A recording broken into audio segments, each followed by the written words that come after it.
Почитувани колеги, благодарам за присуството на денешната пресконференција на ВМРО ДПМН. Пред неколку дена Александар Верушевски беше фатен во извршување на кривично дело убиство во обид. Само среќа го спаси невиниот граѓанин од можното убиство од страна на Александар Верушевски. Поради тој случај, вчера против Александар Верушевски беше покренато обвинение за обид за убиство и недозволено поседување на огнено оружје.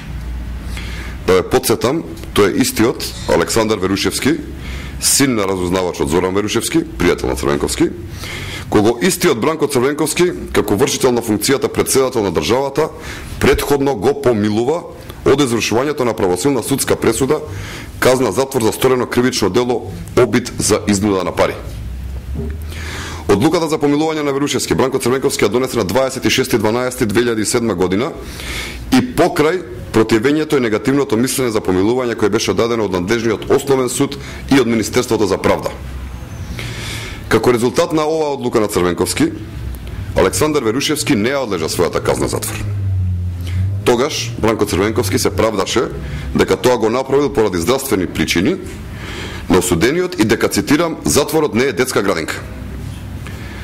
Истиот Верушевски, миленичето на Бранко Црвенковски, кој беше амнестиран, сега посегна по животот на друг човек и ќе одговара за обид за убиство. Го повикуваме Црвенковски да излезе и јавно да се извини на семејството на човекот кој претрпел напад од страна на Александар Верушевски. Да не беше помилувањето на Верушевски, веројатно овој настан немаше и да се случи.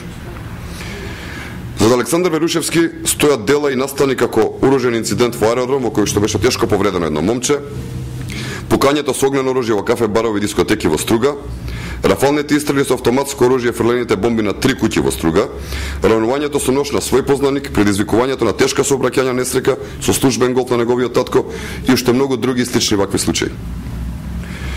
Што ли уште требаше да се случи да Бранко Црвенковски престане со својата заштита на Верушевски? Наместо казна, Бранко Црвенковски дури го награди семејството Верушевски.